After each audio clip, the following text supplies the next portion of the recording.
Mi padrastro me arrebató el teléfono y se quedó helado cuando supo quién estaba en la línea. Mi nombre es Luciana, tengo 17 años, pero después de lo que pasó aquel día de diciembre, siento que envejecí 10 años en cuestión de horas. Mi padrastro, Gerardo, llevaba 3 años haciéndonos la vida imposible a mi mamá y a mí. 3 años de gritos, de insultos, de puertas azotadas tan fuerte que las paredes temblaban.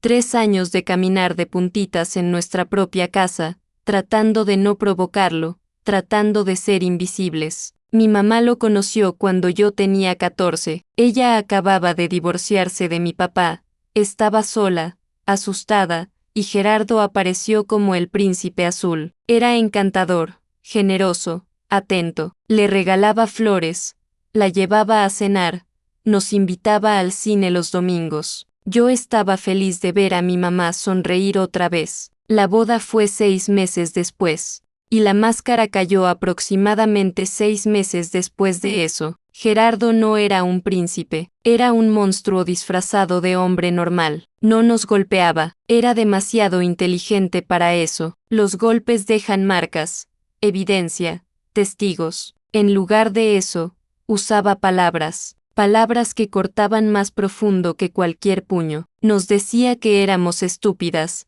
inútiles, que sin él estaríamos viviendo bajo un puente. Controlaba cada peso que gastábamos. Revisaba nuestros teléfonos, nuestras computadoras, nuestras redes sociales. Si mi mamá llegaba 5 minutos tarde del trabajo, había 1 hora de gritos. Y mi mamá, mi pobre mamá, estaba tan hundida en el miedo que no podía ver la salida. Cada vez que yo sugería irnos, ella temblaba. No tenemos a dónde ir, mija, no tenemos dinero. ¿Qué vamos a hacer? Pero lo que mi mamá no sabía, lo que Gerardo definitivamente no sabía, era que yo tenía un plan que había estado construyendo durante casi 1 año, un plan que involucraba a la única persona en el mundo que podía sacarnos de ese infierno, mi papá biológico. Ahora, antes de que piensen que mi papá era un santo, déjenme aclarar algo. Él no era perfecto, había cometido errores. El divorcio había sido parcialmente su culpa.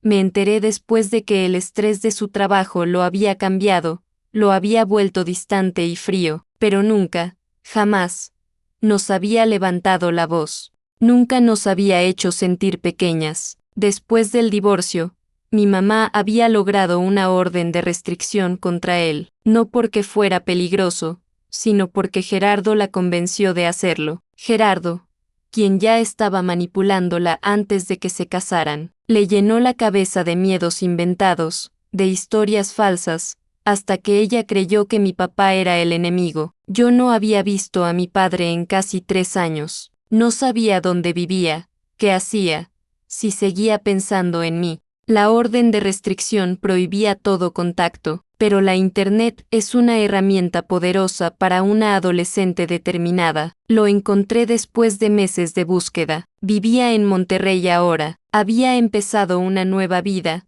un nuevo trabajo, y cuando finalmente reuní el valor para contactarlo a través de una cuenta anónima, su respuesta me hizo llorar durante horas. Luciana, mi niña, no ha pasado un solo día en que no piense en ti. Dime qué necesitas, lo que sea, estoy aquí. Durante el siguiente año, mantuvimos contacto en secreto. Le conté todo, los gritos, el control, el miedo, cada mensaje que le enviaba.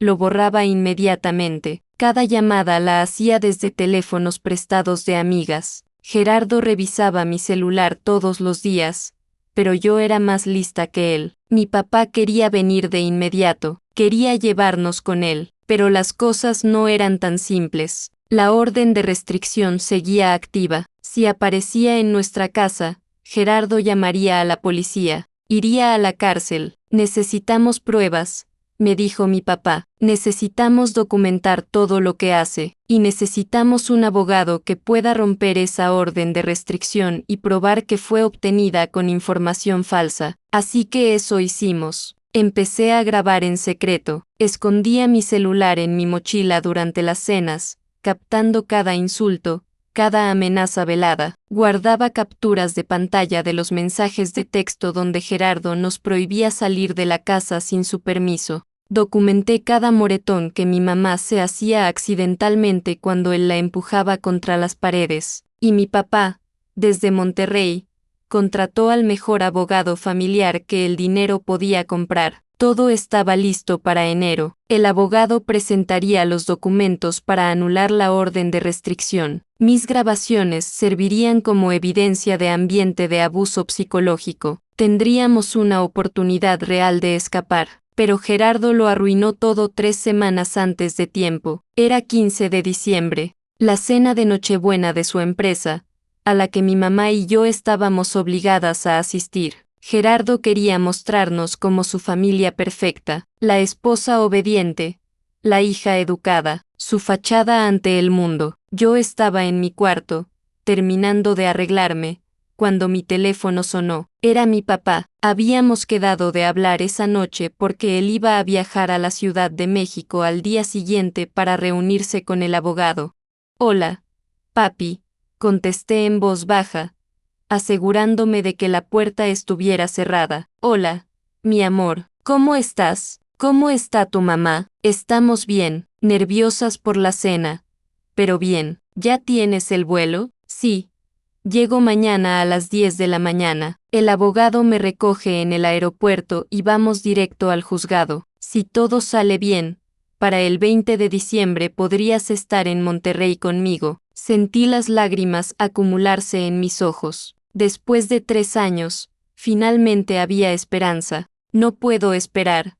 Papi, ya no aguanto esto. Lo sé, mi niña, lo sé. Solo unos días más. Te prometo que... La puerta de mi cuarto se abrió de golpe. Gerardo estaba ahí, su cara roja de furia, sus ojos clavados en el teléfono que yo sostenía contra mi oreja. ¿Con quién chingados estás hablando?, rugió. El tiempo pareció detenerse. Mi corazón se paralizó. Todas las grabaciones, todos los planes, todo podía desmoronarse en este momento. Con una amiga, mentí, tratando de que mi voz no temblara. Es sobre la tarea de... Mentirosa. Gerardo cruzó la habitación en 2 zancadas y me arrebató el teléfono de la mano. Vamos a ver con qué amiga estabas hablando. Escuché la voz de mi papá saliendo del altavoz. Luciana, Luciana, ¿estás ahí? ¿Qué está pasando? Gerardo se quedó paralizado, literalmente congelado, como si alguien hubiera presionado pausa en una película. ¿Quién es este?, gruñó, llevándose el teléfono al oído. Hubo una pausa, y entonces escuché la voz de mi papá, clara y firme, a través del auricular. Gerardo, qué bueno que contestas. Llevaba mucho tiempo queriendo hablar contigo. La cara de Gerardo pasó del rojo al blanco en cuestión de segundos. ¿Cómo conseguiste este número? Hay una orden de restricción. No puedes. ¿Puedo hablar con mi hija?, interrumpió mi papá, su voz tan calmada que daba miedo. Y puedo decirte lo que va a pasar ahora. Escucha muy bien, porque solo lo diré una vez. Gerardo miró el teléfono como si fuera una serpiente a punto de morderlo, pero no colgó. Algo en la voz de mi papá lo mantenía paralizado. Tengo grabaciones, más de 200 horas de grabaciones donde se te escucha insultando a mi hija y a su madre. Tengo mensajes de texto donde controlas cada movimiento que hacen. Tengo testimonios de vecinos que te han escuchado gritar a las 3 de la mañana. Y tengo un abogado que mañana va a presentar todo esto ante un juez. Eso no prueba nada, balbuceó Gerardo, pero su voz ya no tenía la fuerza de antes. Es mi palabra contra. También tengo algo más. Mi papá hizo una pausa dramática. Tengo los registros financieros de tu empresa, la empresa que está a nombre de tu hermano, pero que tú manejas, la que ha estado evadiendo impuestos durante los últimos 5 años. Gerardo se puso verde, literalmente verde. ¿Cómo? Tengo buenos investigadores, Gerardo, muy buenos. Resulta que cuando alguien amenaza a mi familia, me tomo la molestia de investigar cada rincón oscuro de su vida, y tú tienes muchos rincones oscuros. Si crees que los abusadores merecen enfrentar las consecuencias de sus acciones, Dale like a este video ahora mismo, y comenta karma si quieres saber cómo terminó esta historia. Mi mamá apareció en la puerta de mi cuarto, confundida por los gritos que había escuchado. ¿Qué está pasando, Gerardo? Elena, dijo la voz de mi papá a través del teléfono. Soy yo, Ricardo. Mi mamá se cubrió la boca con las manos. Ricardo, no puedes. La orden fue obtenida con información falsa. Elena, Gerardo te manipuló para que la pidieras. Tengo las pruebas. Tengo los testimonios de la abogada que te ayudó a tramitarla y que resulta ser prima de Gerardo. Todo fue planeado desde el principio para alejarte de mí y de cualquier apoyo que pudieras tener. Mi mamá miró a Gerardo. Vi algo en sus ojos que no había visto en años. Furia. ¿Es cierto eso?, preguntó, su voz temblando. ¿Me mentiste? Desde el principio. Gerardo seguía sin poder moverse. El teléfono en su mano temblaba. Elena, esto es una conspiración, empezó a decir. Tu ex esposo está tratando de... Contéstame, gritó mi mamá, con una fuerza que nunca le había escuchado. ¿Me mentiste? El silencio de Gerardo fue toda la respuesta que necesitaba. Mi mamá cruzó la habitación y le arrebató el teléfono de la mano. Ricardo, ¿puedes escucharme? Sí.